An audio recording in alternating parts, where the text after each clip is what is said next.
सत्याचा आवाज, खोट्याला चोप देणार. आपण पाहत आहात जनशक्ती लाईव्ह न्यूज. निर्भीड बातम्या, निडर पत्रकारिता.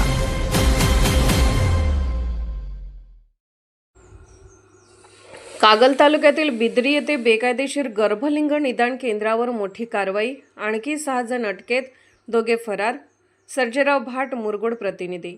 कागल तालुक्यातील बिद्री येथे सुरू असलेल्या बेकायदेशीर गर्भलिंग निदान केंद्रावर स्थानिक गुन्हे अन्वेषण शाखा, LCB आणि इस्पुर्ली पोलीस ठाण्याच्या पथकाने संयुक्त कारवाई करत मोठा पर्दाफाश केला आहे.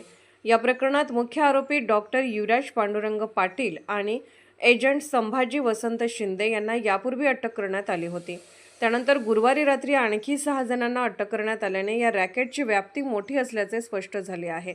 अटक करण्यात आलेले आरोपी गुरुवारी अटक करण्यात आलेल्यांमध्ये मनीषा दिनकर कांबळे, सावर्डे पाटणकर, तालुका राधानगरी, सुनील सदाशिव गुरव, सरवडे, तालुका राधानगरी, नंदा ईश्वरा गुरव, बोरवडे, विक्रम आनंदा पाटील, बिद्री, सुखदेव पाटील, सोनाळी, तालुका कागल, बाजीराव तोकडे, मडिलगे बुद्रुक, तालुका भुदरगड यांचा समावेश आहे. यापैकी काही जण हॉस्पिटलमध्ये कार्यरत असून काही एजंट म्हणून काम करत असल्याची माहिती तपासातून समोर आली आहे. 2 आरोपी अद्याप फरार. या प्रकरणातील डॉक्टर उत्तम सर देसाई, कोल्हापूर आणि अक्काताई बळवंत कांबळे, बिद्री हे अद्याप फरार असून पोलीस त्यांचा शोध घेत आहेत. कमिशनचे जाळे उघड.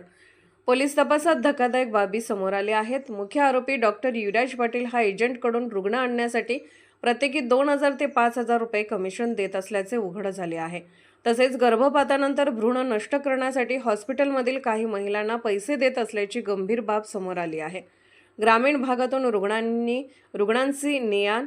जप्त कागदपत्रावरून बिद्री येथील या केंद्रात राधानगरी तालुक्यासह आसपासच्या ग्रामीण भागातून मोठ्या प्रमाणावर रुग्ण आणले जात असल्याचे स्पष्ट झाले आहे. त्यामुळे या रॅकेटचे जाळे अनेक गावापर्यंत पसरले असल्याची शक्यता वर्तवली जात आहे. मोबाईलमधून महत्त्वाचे पुरावे. एजंट संभाजी शिंदे याच्या मोबाईलमधून अक्षरशः चिठ्ठ्या, रिपोर्ट आणि व्यवहाराची माहिती सापडली आहे. त्यावरून आणखी 6 एजंटांचा सहभाग उघडकीस येऊन त्यांना अटक करण्यात आली असल्याचे सहाय्यक पोलीस निरीक्षक क्रांती पाटील यांनी सांगितले. तपासाचा विस्तार. या प्रकरणात अजून काही आरोपींचा सहभाग असण्याची शक्यता असून पोलिसांनी तपासाची व्याप्ती वाढवली आहे.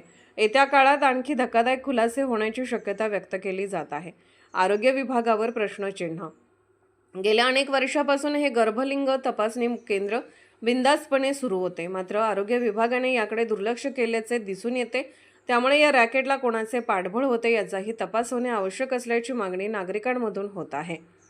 संभाजी शिंदे यांच्या मोबाईलमधील पुराव्यांच्या आधारे आणखी 6 एजंटांना अटक करण्यात आली आहे. या प्रकरणाचा सखोल तपास सुरू असून आणखी आरोपी निष्पन्न होण्याची शक्यता आहे. ही कारवाई जिल्ह्यातील बेकायदेशीर गर्भलिंग निदानाच्या विरोधातील मोठी मोहीम ठरत असून प्रशासनाकडून पुढील कारवाईकडे सर्वांचे लक्ष लागले आहे. कोल्हापूर जिल्ह्यामध्ये बेकायदेशीर गर्भलिंग तपासणी व स्त्री भ्रूण हत्या याबाबत अनेक तक्रारी मान्य पोलीस अधीक्षक योगेश कुमार गुप्ता यांना वेळोवेळी तक्रारी प्राप्त होत होत्या. या तक्रारीच्या अनुषंगाने गोपनीय माहिती मिळाली की बिद्री, तालुका कागल येथील श्रद्धा हॉस्पिटल या ठिकाणी बेकायदेशीर गर्भलिंग तपासणी आणि स्त्री भ्रूण हत्या होत असल्याबाबत अधिक माहिती मिळाल्याने आम्हास वरिष्ठांनी दिलेल्या आदेशानुसार त्या ठिकाणी आम्ही सापळा रचून बिद्री येथील श्रद्धा हॉस्पिटलमधील युवराज पाटील या डॉक्टरला बेकायदेशीररित्या गर्भलिंग तपासणी करताना रंगेहात पकडलेला आहे. या कारवाईच्या दरम्यान गर्भलिंगसाठी वापरण्यात येणारे मशीन, काही रोख रक्कम, या संदर्भात वापरण्यात येणारे टॅब, मोबाईल, या गाडीतून ज्या गाडीतून वाहतूक करतात ती गाडी असा मुद्देमाल जप्त केलेला आहे. ही कारवाई मान्य योगेश कुमार गुप्ता यांच्या आदेशानुसार स्थानिक गुन्हे अन्वेषण आणि इस्पुर्ली पोलीस स्टेशन यांनी संयुक्त कारवाई केलेली आहे. यामध्ये आरोपी, डॉक्टर आणि एजंट असे अटक आहेत.